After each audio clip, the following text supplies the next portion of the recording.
This podcast is brought to you by Craft Beer and Brewing Magazine for those that love to make and drink great beer. Learn more online or subscribe at beerandbrewing.com or find us on social media at Craft Beer Brew.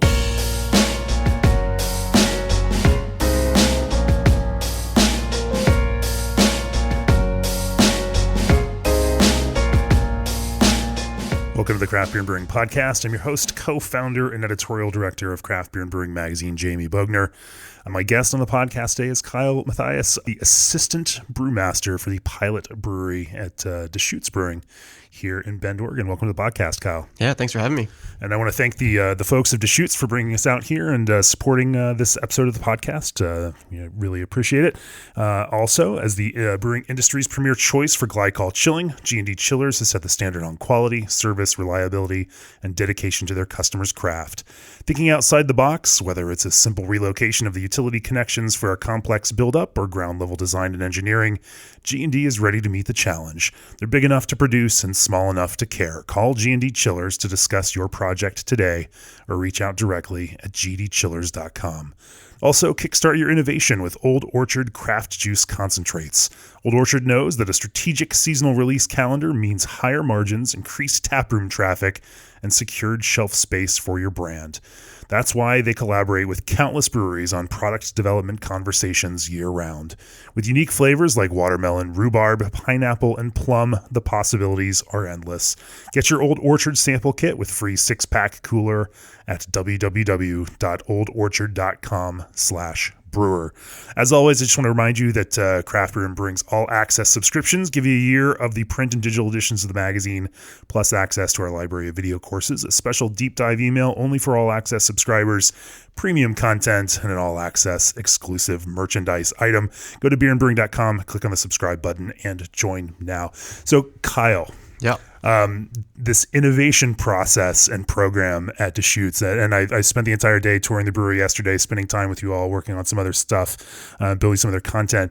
The moment that I saw this innovation brewery, pilot brewery down at the front of the brew house, underneath the towering large fermenters in the main cellar, I was just instantly blown away. You've got this insanely killer system that it would be the envy of most other breweries, that allows you this kind of crazy flexibility to experiment on a pretty significant scale, not just for a brewery your size, but for a brewery of any size, because of how often it is. Talk to me a little bit about the design of this innovation brewery, and then let's kind of talk about what that means in terms of practical application, to Deschutes, and what you all are able to kind of learn from that. But give me a kind of, for folks that haven't seen it, kind of walk through what it is and how it works. Yeah, for sure. So just some basics about the system. It's a 3-barrel Eson Huber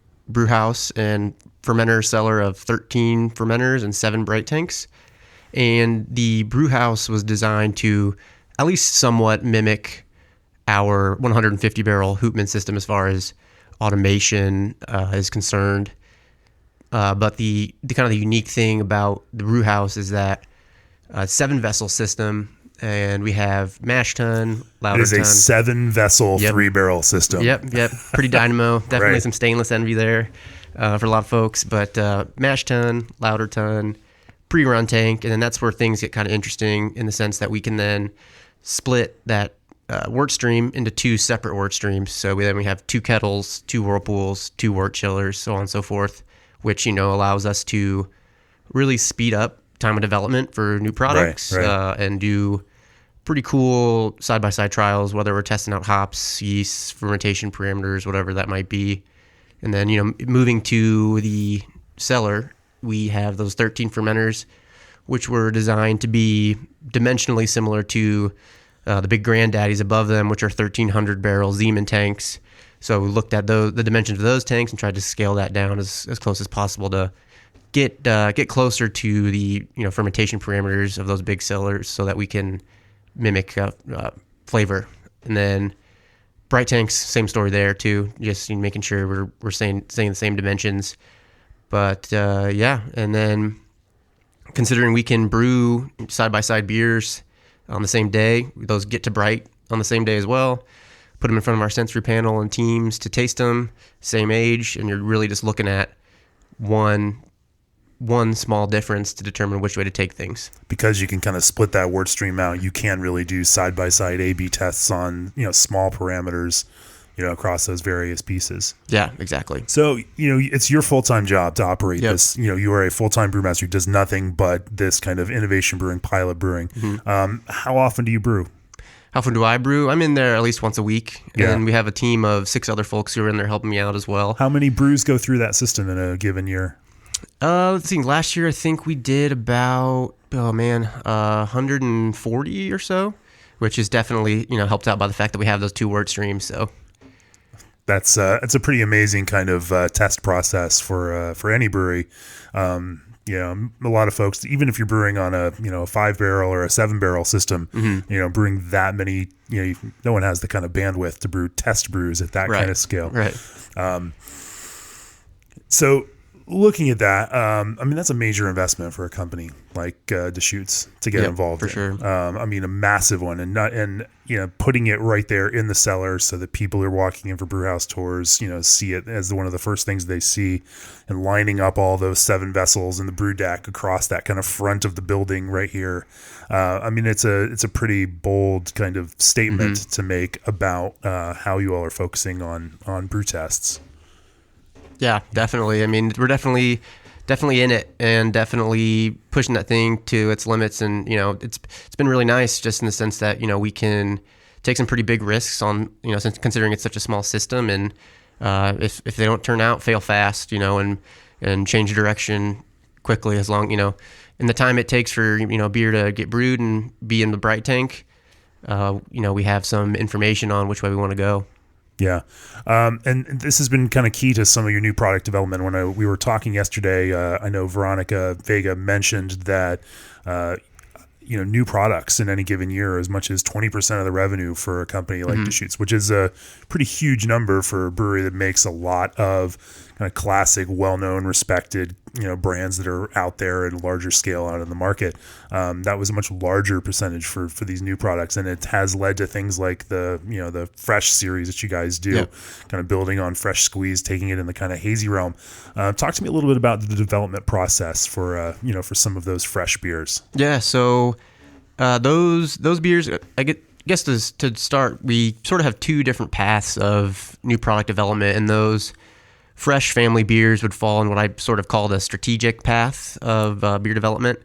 And what I mean by that is, we look kind of at what the market's doing and our own portfolio, and compare and contrast those 2 and kind of see where we can develop something new to fit both those needs. And so that's kind of where the fresh family comes from, and that'll get put in front of our strategic beverage team to determine what those brands are, what the numbers look like, which brand styles we think would do well in there. And then I sort of take that information and, get working on a recipe and a brew. And so you have a broad outline, like, hey, we could probably use a double IPA, exactly. to kind of, fit for, that's what our people are asking for and accounts are asking for. And then you can kind of say, okay, if that's, what people want, where we need to fill it in, now we go figure out what that's going to be. Yep, exactly. So yeah, like if word comes down that we're looking to make a double IPA, I'll get that on the schedule as soon as possible. And then once that beer is ready to be tasted, we'll take it to our new product development team, which consists of QA, purchasing, brewing, sales, marketing, all folks from all across the company, to then taste that beer and sort of determine, is this the direction we want to go? Do we think that we can market this? Are there any sort of red flags that are getting raised if we were to scale this from a QA perspective? Anything unique about process or purchasing that we need to be aware of? And then once I get the feedback from there, it's either, all right, we have our recipe, or, sort of back to the brew house, make a couple tweaks, do it again. How many iterations, for something like your fresh hazy or a little squeezy, would you go through before you guys lock a recipe and kind of move forward with that? Yeah, so it totally depends. Sort of, I would say the largest thing that depends on is how clear the picture is from the get-go of what we're trying to do. Yeah. Something like Little Squeezy was a bit of a process. I want to say it was something like 15 to 20 different brews that we did on that. Largely because the main focus on that beer was making a very hop forward beer without utilizing any sort of dry hopping process. So we were trying No to dry hopping. no Okay. dry hopping. Yep. Just from a fermentation cellar capacity Sure. sort of issue at that point. So yeah, 15 to 20 brews on a little squeezy, or something like fresh haze. I think that was really only like 4 brews or something. So it was pretty quick. And, because of that split wort stream and the small scale, we really feel comfortable taking risks and making decisions we might not make, at a 50 barrel to 150 barrel scale. So it's definitely helps speed things up. So, and I would say that early on in this position, it was taking much longer, and we've really refined that process, and it's become relatively quick now to get a new product up and ready to go. You say you refine the process. You understand more of the parameters, and you don't make some of the mistakes that you just made. What are some of the kind of things that you don't do anymore that you figured out you don't need to, that are going to be dead ends? Yeah, it was just learning the brew house, and because at that time when we were sort of optimizing / commissioning and trying to develop new product at the same time. So right, and this thing came up online in 2018, but really only got fully functional last year in 2019. Yeah, I would say towards the end of 2018, we had it pretty rocking and rolling. Cool. But yeah, we started developing brands like Deschutes much earlier than that. And so yeah, it was a learning process with the brew house, as well as just, again, learning better how to communicate from, strategic beverage team to brewing about what it is that we wanted to deliver on for this project. And so we've definitely streamlined those avenues for sure. Yeah, let's talk a little bit about that kind of little squeezy process. I mean, I know that that whole category of low-calorie, hazy, fruity, soft IPA is exploding for everybody right now, and everyone's rushing into that kind of product category. There's some serious challenges, when making that kind of beer to provide that kind of hops character, especially now that you mentioned that you're doing it all without dry hopping.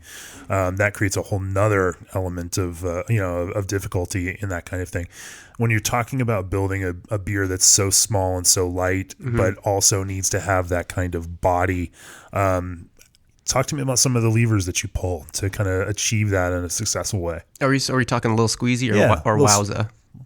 Oh, you've got 2 in that category. So wowza is the low cal hazy. Okay. Little squeezy, not necessarily low calorie, but gluten reduced. Wowza. Wowza. Yeah, no worries. So yeah, that one is dry hopped. Oh, okay. But yeah, levers to pull there. I would say it starts with the mash and making sure that mash pH is low enough, because it's such a small grain bill and a low Plato wort, that you're not, creeping up into that, high pH range towards the end of runoff to, keep from pulling those polyphenols and tannins out of the malt to create astringency. So it starts there, as well as developing a grist bill that's going to give you that haze and, that soft mouthfeel. And then from there, kettle hops, little to none, just because you really don't want any bitterness coming from that at all. And then, it's kind of been well documented that we used chicory root to help sort of give a little bit of body with, nominal calories to keep it within that under that 100 calorie number. Right.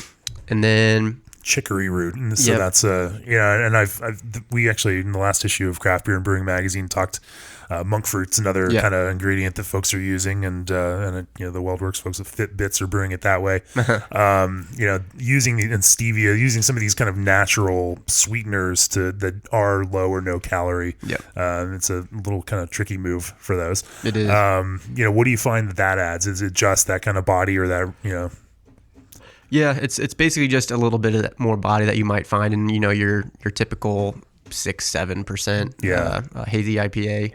But I mean, definitely, part of it being a 4% low calorie beer is that, you don't want it to exactly mimic that mouthfeel or that body, just because you don't want it to, have that satiating effect. So trying to bring back some of the body, but not necessarily all of it. Right.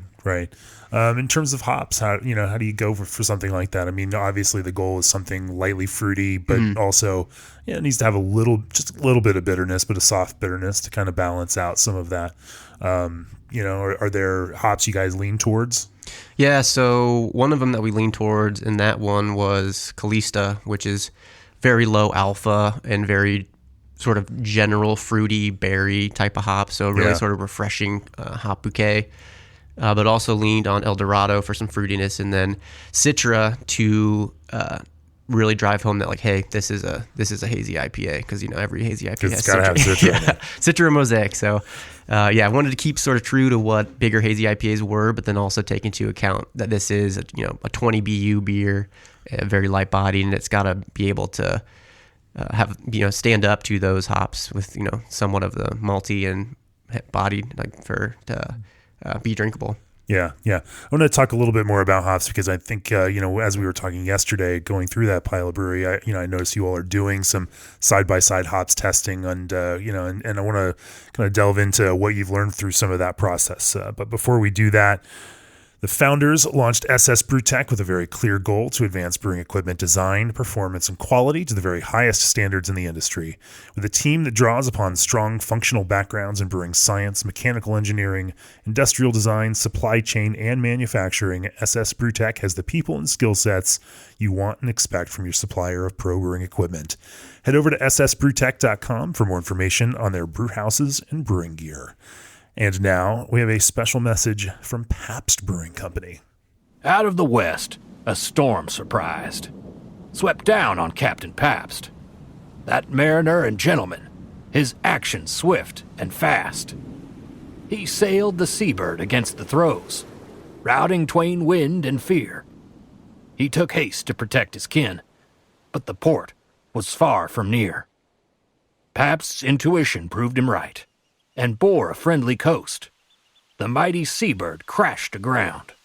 And to that, we raise a toast. For while the seabird indeed was lost, safe were kin and crew, and without this mighty ship to steer, Captain Pabst began to brew. Captain Pabst, Seabird IPA, exclusively available in Wisconsin and Chicago. Thank you for that entertaining interlude from Captain Pabst and the Pabst Brewing Company. So let's talk a little bit about hops trials. Again, we touched on a whole bunch of things yesterday as we were kind of walking through, and I'm trying to drill through them in my mind right now. And I think we also want to talk a little bit about acid, brewing with different acids, and kind of approaching that in the brewing process. But let's start with talking about, some of the hops trials that you've been done. Sure. And one of the nice things about having this kind of system, the split wort stream, is that you can test different, late hot side, or actually all hot side, kind of functions. You can test, obviously different dry hopping streams. Everyone can do that generally if they've got small enough tanks and multiples, but, you can test different whirlpool temperatures. You can test all sorts of other variables. So talk to me a little bit about some of these, some of the hop tests and trials you've been doing, and then, some of the interesting things that you guys have kind of learned in the process. Yeah, well, one of the first things we did with hop trials was just that active fermentation dry hopping versus your standard end of fermentation dry hopping, and kind of seeing what that does. And, that was with Wowza, and we found that, our panel preferred the character that was lent from the active dry hopping process. So that was one of the first things from pilot, from a hop standpoint, that really sort of dictated our production process, which was pretty cool to see. When you say they preferred it, did they put words to it? Could they describe it? And, what did they sense out of this? So what was it? Had to be more than just hey, I like this more than this one. Totally. Yeah. And I mean, I would say, looking at the numbers, you might not see statistical significance, but there was subtle differences, whether that be a little bit more berry character, a little bit more tropical, a little bit fruitier, that, our panel felt was the proper direction for that scale up. So yeah, just kind of looking at those scaled hop attributes and making the decision from there. And for a large scale production brewery, doing something like moving into active dry hopping during fermentation, I mean, that's a major procedural thing that the entire brew house was not built or designed for. Mm-hmm. And so and then in terms of kind of impact to yeast harvesting and every other element of the production process there, I mean, you have to kind of create entire new processes to go do that. Yeah, definitely. I mean, the way that we have approached dry hopping in the past is using a skid that will, we can dose hops while we're recirculating the beer. And, it's a totally different story when you're doing that with actively fermenting, foamy, krausening beer versus finished beer, essentially. So there's been some learning there, and it probably will be some adjustments operationally to how we tackle that sort of thing. Then, yeah, to your point about yeast harvesting, it raises a challenge for sure, and making sure that you have brands that either use that yeast strain in a more traditional way, or using blend batches of those active dry hop brands that are dry hopped post fermentation and then blended with those active dry hop products. Yeah. Are you all public about the yeast that you use in your hazy IPAs? I don't know if it's out there or not, but it's pretty similar to what most other folks are using. I got you. There's a couple of choices there. Yeah. No, fair enough. We tasted I guess it was a Strata test, I think, that you had in the tanks right there. Talk to me a little, and you were mentioning something about how you found you're testing pH levels and how that impacted kind of hops expression. Yeah. Talk to me a little bit about what you found in that kind of realm. Yeah. So the experiment we did there was, it's pretty common practice for a lot of brewers when they're brewing hazies to pre-acidify somewhere in the hot side, whether that be kettle or whirlpool. Yeah. And, we hadn't really played around too much with that, and so decided to run a trial with a hazy double IPA. Looking at that, and what we did was brewed one, just sort of standard, hopped on the hot side normally, dry hopped, active, and post-fermentation, so double dry hopped. And then the other wort line, the only difference in the recipe was some phosphoric acid dosed to the whirlpool to reduce pH.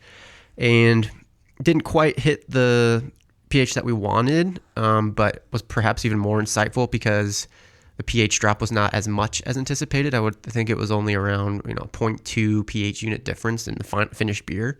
But the mouthfeel of that product was definitely much crisper, didn't linger on the palate, wasn't quite as soft as the standard non-acid dosed double IPA.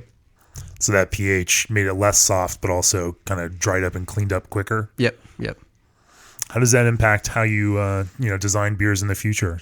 I mean, I guess there are pros and cons of that depending on what you're looking for from a brewing perspective. Exactly. So it's kind of interesting because that was one of those meetings where we were tasting those two beers, and it was like, okay, well, what is the intention of this beer? So the beer that I'm talking about is Bulk Phase, which we're actually doing a small release of here pretty soon at the end of February. But that beer is sort of meant to be pretty sweet, and so we decided to go with the non-acid dosed version because we wanted that sweetness, that full mouth feel, and by no means was the acid dosed version super light bodied or anything like that, but just definitely less so than the non-acid dosed. So I think, it totally goes back to just intention of the product. And now that we have that knowledge, it's just kind of another lever to pull as far as ingredients are concerned. Talk to me a little bit about Bulk Phase. This one it's not out yet, but it's coming out, and it's kind of a cheeky take on the entire hazy IPA style. Yeah, so sort of it was born out of Wowza, and it was just kind of a joke after shift over beers with another brewer, Tanner, who helps out in the pilot plant as well as on the production floor. And we just were kind of joking about how it would be fun to develop the antithesis of the low-cal sort of craze that's going on right now. So high calorie, I think it clocks in somewhere around like 280 calories or something like that. Lactose, 5 pound per barrel hops, just big. So that's kind of where the name Bulk Phase comes in, from that workout realm of just getting big. And we just kind of decided to brew lots of protein, lots of carbs. Just decided to brew it on a whim and throw, I think it's something like 7 different varieties of hops at it. So everything was just kind of egregious and over the top, but still made and came out to be a well-balanced beer. It's just, playful and anti-trend, and that kind of let's not just race to the lowest calorie kind of approach there. But still fun, and there are plenty of people that absolutely love that kind of beer. Right. Talk to me a little bit about, are there any other kind of hops tests or heads-to-heads, and kind of process things that you've learned from recently? We actually have a beer that's just about to finish up fermentation, where we were looking at just the difference between Sabro and then Experimental 472, which is a Sabro sister. And just from a rub, it seemed just kind of like a juicier Sabro.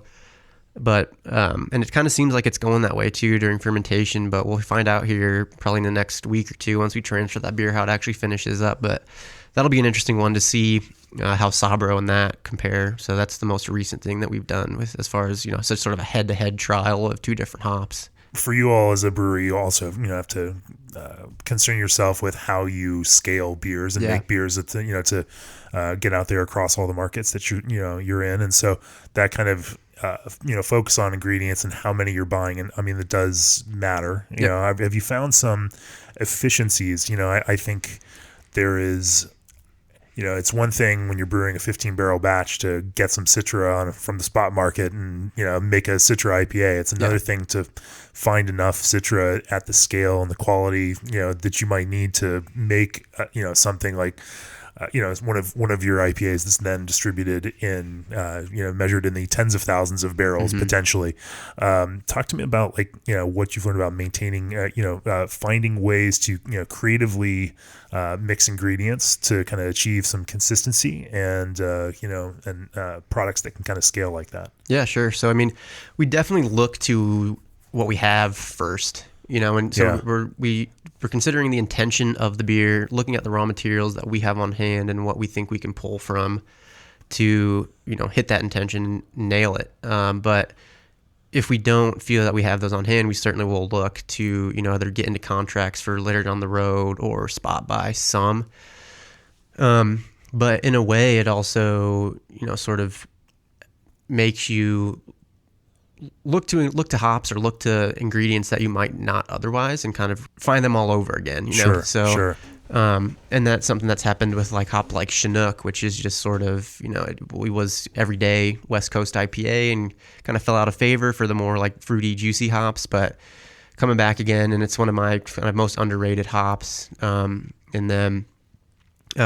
is there a way that you like to use it and, or that you all found that kind of brings out some of the more fun characters in the hop? Yeah, I like it for dry hopping in small amounts. I think a little bit goes a long way to give that sort of pithy, grapefruit, grassy sort of dank aroma. But it's been fun to reestablish that. But as far as, then scaling products, I'll look to brands that are going to be perhaps a little bit smaller to sort of dip our toes in the water of ingredients that we might not have on hand to see kind of how they perform at scale. Yeah. Because,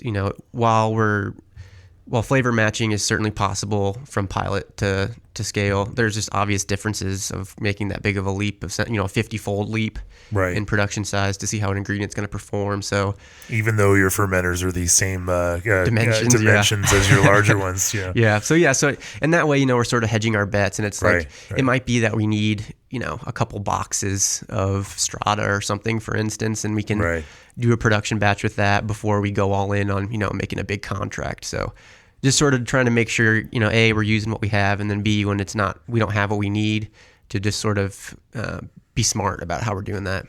You also, it's something we actually didn't talk about before, but you actually have an intermediate step in that kind of innovation process where you go from pilot brewery where you can, put out a few sixtels of something to then you've got pubs in Portland, you've got a pub here in in Bend.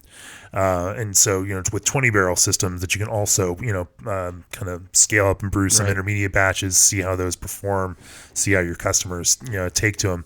And then you guys have the process to kind of bring back that learning, on a kind of regular basis. Talk to me a little bit about that.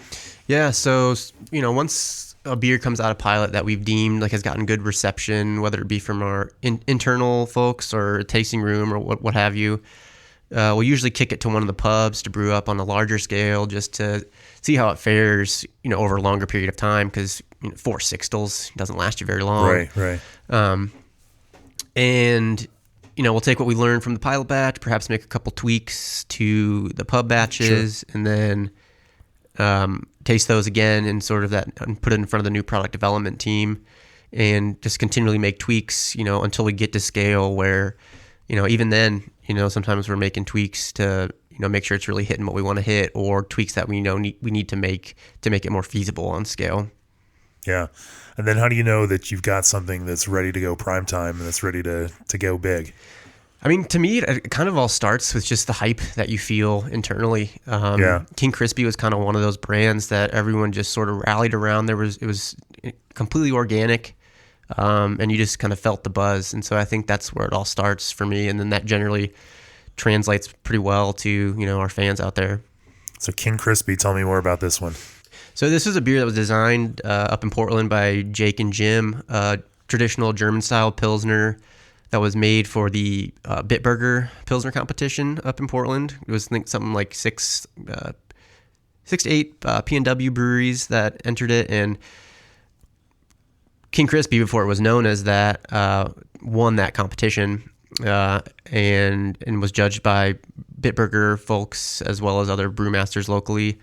And due to that, we then decided to bring it to scale, and brew an 80-barrel batch of it, and just kind of put it out there and kind of see what the reception was. And it was incredible. It's sold out incredibly fast from the tasting rooms, and so decided to brew it again. And that batch has just recently become released. And so this was kind of our first foray into just doing this small batch sort of one-off style of thing to see how it goes. And it's been exciting because I think we've kind of found a new way to sort of establish potential new brands from this process.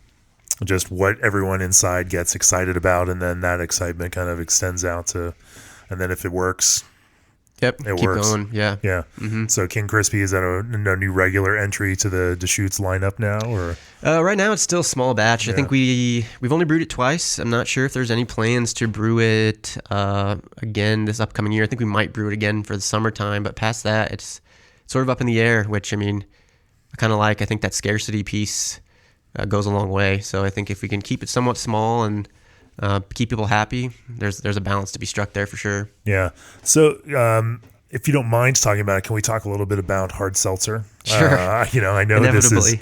this is it's something that's on the mind of a lot of brewers out there, and brewers across the spectrum. From small craft brewers to large craft brewers, and I believe there's also a significant number of home brewers out there that are also really interested in just exploring it, even if it's not something they brew all the time. And, Mm-hmm. it's something that would be nice to make for now and then for special occasions, or in that summertime when you just want something like that.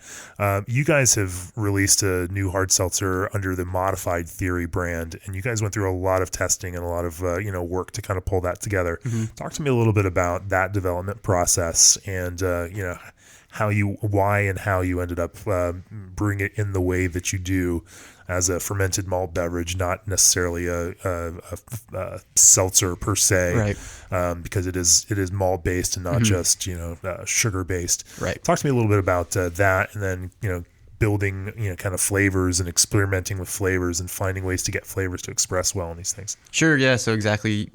I would call it more of a cocktail inspired flavored malt beverage as opposed to hard seltzer, like you alluded to. The reason we kind of decided to go that route is, I mean, the way I look at it is if you think the craft beer scene is saturated, I mean, hard seltzer's got to be kind of getting there if you're just looking at basically fermented sugar water and some sort of flavoring. And so we really wanted to kind of fill a different niche where we're looking at, more natural ingredients, real fruits, and other things like that to sort of drive flavor while also maintaining a malt base that is more similar to sort of, the beer process. But again, the pilot system was a huge asset while we were trying those things, because it was a lot of ingredients and a lot of experimenting that we had never done before with things that were pretty unique, anywhere from black limes to different warming spices to certain barks, a lot of different stuff that we're working with. So that pilot brew house has allowed us to really develop those products relatively quickly and with pretty great confidence. So that's been fun to see. But yeah, we wanted to just make sure that we were delivering something that was a really, really bold and different as opposed to kind of what you're seeing out there typically. So for you guys, that then works just from a kind of standard mash process. And is it a very light barley wort, or, how do you build a base for that? Yeah, pretty light barley wort, some wheat in there too, just to, help a little bit with body, because we're intending for some of these to be, or at least there's an option to mix them with hard liquor. And so, you don't want it to thin out too much, obviously, if you're going to be adding some liquor to it. So we put some things in there to build body as well.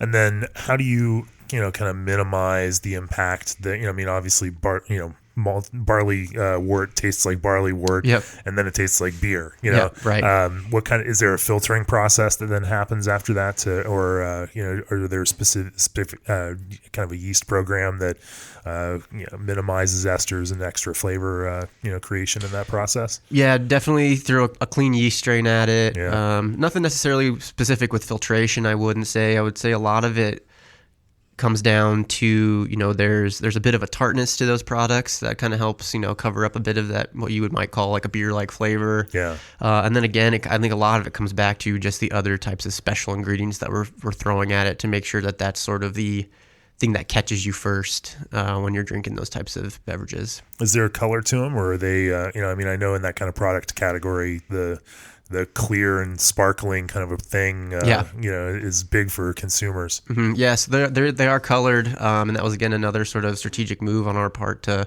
differentiate ourselves and make it a little bit more interesting. So, one of them is Tarocco Orange and Vanilla is one of those Modified Theory brands, and that is very much orange. It's incredibly orange, not beer like orange. Yeah. And then we have another product in development, sort of a pina colada, blue Hawaiian inspired beverage that it's been pretty interesting because I'm looking for a natural blue color is pretty much impossible, as I found. But we've been working with spirulina to try to deliver on a sort of turquoise color that you might find in the blue Hawaiian cocktail. And it's been interesting learning about that, but we'll see if it's possible. No promises yet, but it's been fun. Well, trying to do it in a natural and kind of authentic way is it's commendable. Mm-hmm. Yeah. Let's maybe talk a little bit about sour beer. Obviously Deschutes plays in all of these kinds of categories, and we won't talk about barrel aged beer here, even though that's a big part of what you do. But let's talk about kind of more kind of pre-boil, quick sour, kettle sour type beers, which are a growing kind of category for you all. I had one over in the tap room, the almond oat. It was almond oat sour on the board right now. One of the things that you're actively playing with is kind of evaluating those acids in these beers, looking at other opportunities for pulling in other types of acid. Obviously in the beer world, lactic acid is the thing that everyone goes for, and when you're talking about traditional sour, I mean that's a result of that focus of traditional sour beer being on lactic acid, producing bacteria to kind of create that lactic acid profile. Right. But in the world of beverages, whether you're talking about wine with malic and tartaric acid, or whether you're talking about citric acid in more common juices and citrus fruits, there are a lot more acids than lactic acid out there that we can incorporate into beer. Talk to me a little bit about some of the exploration that you've been doing in that kind of sphere. Yeah, so we've been playing around with all different types of acid. It all kind of just started on a benchtop scale. One of our brewers, James, was looking to make a tart hazy IPA. We looked at lactic acid, and then we started thinking like, well, why are we only focusing on this? Just because we were bench topping, so we were just dosing straight up acid into these beers. And so we brought a bunch of different types of acids in-house, malic, citric, winemakers sort of acid blend, and just ran a bunch of bench tops with it, and then came up with a blend that we liked, and sort of started exploring the different flavors that these acids can lend. And it sort of opened up this door of, hey, here's this whole new ingredient pool that we had never even been thinking about previously. So let's start experimenting. And we found that they definitely deliver very different sort of acidity profiles than your standard sort of, lactic acid bacteria producing sours do. For instance, with the winemaker's acid blend, analytically your TA may be the same as what you would see with a lactic acid, but the acidity is much softer on the palate. So that was pretty cool to see. That has applications in perhaps, some sort of tart lagers or something along those lines that you might not necessarily call sour, but definitely can open up a new niche, I would think. That is an interesting way to kind of, consider that. It's almost like thinking about hops bitterness and then realizing that there are different qualities of hops bitterness, and they don't all have to be a rugged and in-your-face bitterness. They can actually measure the same IBUs, but when they're added in different ways or created through hops with different lower alpha levels, that same level of ultimate testable bitterness may be perceived in different kinds of way. And it seems to be the same kind of principle applied to acid, that pH is not a measure alone of how people sense that. Even TA is not an ultimate measure of how it's sensed. There are kind of qualitative differences when those acid profiles that come from these different kinds of acids. From a sensory perspective, is there anything besides just that softness that you perceive out of these that's a little bit different? Yeah, I mean, from the limited experience that we have, I would say citric definitely delivers, a sharper sort of acidity, think orange juice and kind of how that hits your palate. Right. Malic is a little bit softer, almost kind of like a flatter acidity, if that makes sense at all. Like it doesn't hit you quite as sharply as citric does. And then, the winemaker is just sort of this really nice, round, soft sort of acidity that kind of covers the whole palate. Well, and I guess those are going to express themselves in some Deschutes beers down the road. I think you can look for them for sure. Yeah. Certainly coming out of the pilot. So if you're ever in Bend and hit the tasting room, we'll see. Are there other projects that you're working on that you're really excited about?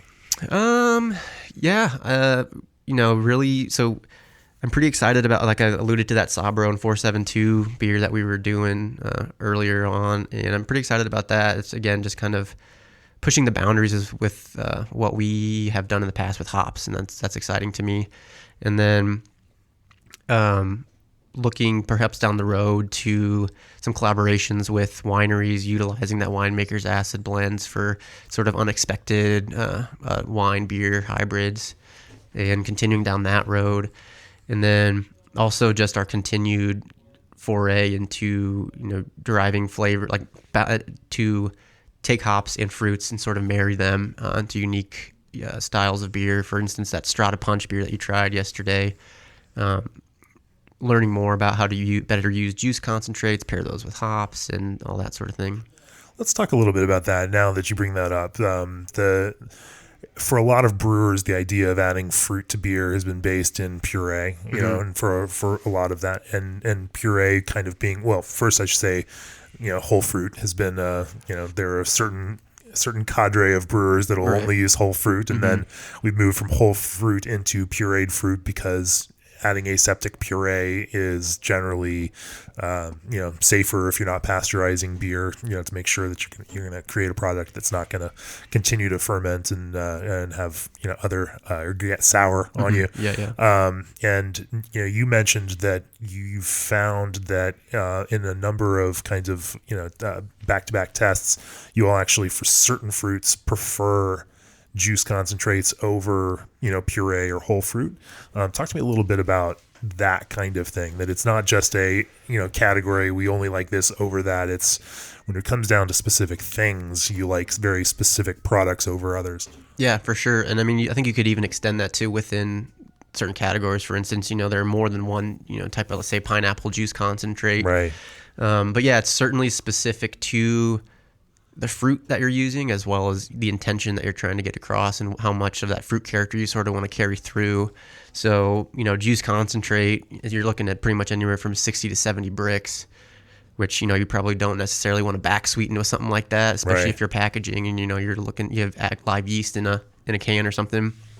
So typically that, we add that during fermentation or on the hot side to make sure we're fermenting some of those sugars out.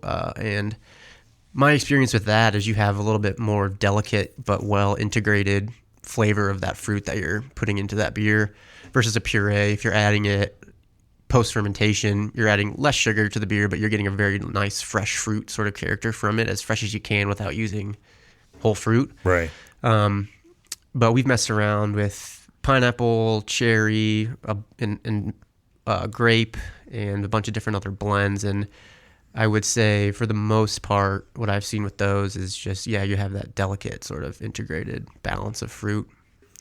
Are there specific fruits, that you find just have an added punch when they're added through that kind of fruit juice process versus something like puree?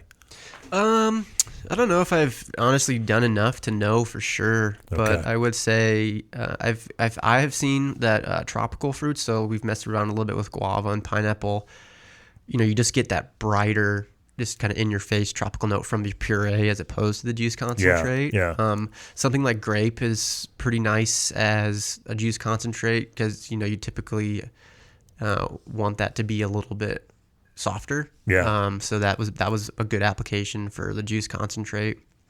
How do you guys manage, like, when you're talking about fruit aroma, such a huge part of the, a huge component to the expression of that. Mm-hmm.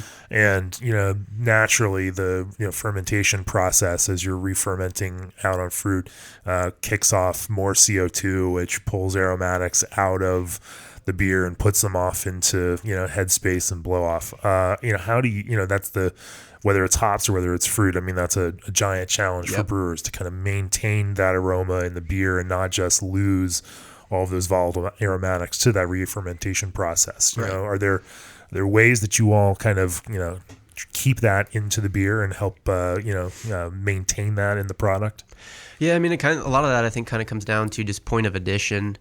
And so we haven't quite done it yet, but I would say, with what we have used in juice concentrate, we've tried to add it towards the end of fermentation, perhaps at the free rise step. So, we're almost, we're 2/3 of the way through fermentation, but we still have enough active yeast to chew down on those sugars and create alcohol while also maximizing sort of the fruit character and the volatiles that will stick around. Yeah. Yeah. We talked before, about the kind of, philosophical, approach and what it means for Deschutes to, throw this pilot, up front and center, to spend millions and millions of dollars on, a absolute Ferrari of kind of test and pilot breweries. Talk to me a little bit about the how that kind of spirit of innovation and testing and iterating and improving kind of, works throughout the kind of entire Deschutes organization. Yeah, I think that's sort of a good little microcosm of how we, try to operate as a company, the pilot plant that is. And we've been around since 1988, and we've been doing, Mirror Pond, Black Butte, those sorts of things for a very long time. But to commit to an expense as large as the pilot brewery, I think definitely sends a message that, we're not just going to rest on our laurels, and we know that we need to continue to do things differently than we have in the past. So, I mean, can either keep down that road, or you can sort of start messing around and, finding your own identity through the products and the things that you create to then sort of dictate or sort of, tell the market, hey, this is who we are. Here's what we're going to offer you guys. We hope you like it, as opposed to just, we're going to continue to just rely solely on our core brands like Fresh Squeeze, like Black Butte. So we have that line of products, and then we also are, continuing to deliver on new products and coming out with them faster and faster every year, which has been pretty exciting to see. And I think that's reflected in our brewing team and their desire to brew what they like to drink, and also brew things that they haven't seen out in the market yet. And I think that's kind of where the key comes in, is not necessarily chasing those trends and doing your own thing and relying on emotion, passion, and gut instinct to come up with really what could be the next sort of disruptor in the industry. And it's not, and I mean, obviously that's a huge part of this. There's also that piece of iterating and improving on what we do. Mm-hmm. Using these kinds of tools to ask those questions. Can we make this can we improve our process a little bit? Yeah. Is there an ingredient that's going to hit what our goal is for this a little bit more than this other thing? Can we try and test that and not put a 1,000-barrel batch into a fermenter and then have it not work out? No one wants to end up in that kind of place. Mm-hmm. And so there is that constant question of, and I think it's a question all breweries always are asking of themselves, like, is this beer that we've made meeting the expectations of what our consumers think of this brand is now. That consumer tastes shift and change. People taste things in different ways. Context changes. And so as that context changes, naturally, people's palates change along with that. Does a beer change to go with them? Does a beer stay the same? If beer stays the same, it starts tasting, doesn't psychologically hit people in the same kind of way. And so being able to kind of, tweak and twist and, and adjust and say, hey, what if it's a little bit more like this? Let's try it and see. And, your pilot system kind of allows you also to kind of iterate and improve on your existing beers. I shouldn't say improve, because they start great, and the idea is to keep them there, and so that they don't lose that kind of position with consumers. So I imagine that's also a part of what you do over the course of 140 pilot brews. Definitely.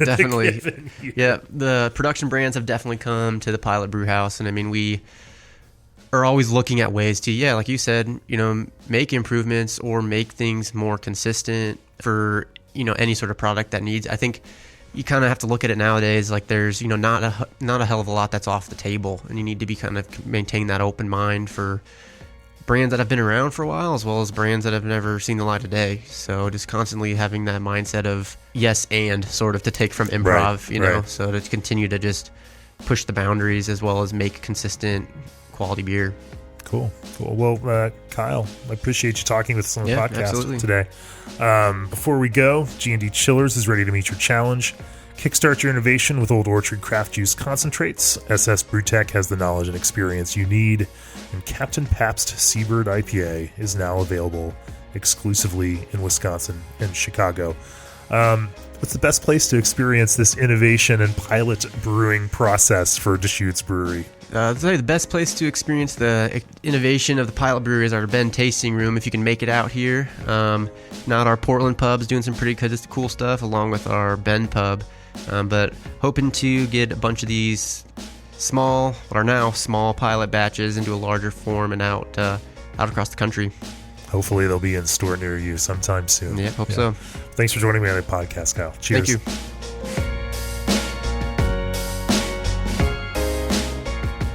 This podcast is brought to you by Craft Beer and Brewing Magazine, for those that love to make and drink great beer. Learn more online or subscribe at beerandbrewing.com, or find us on social media at Craft Beer Brew.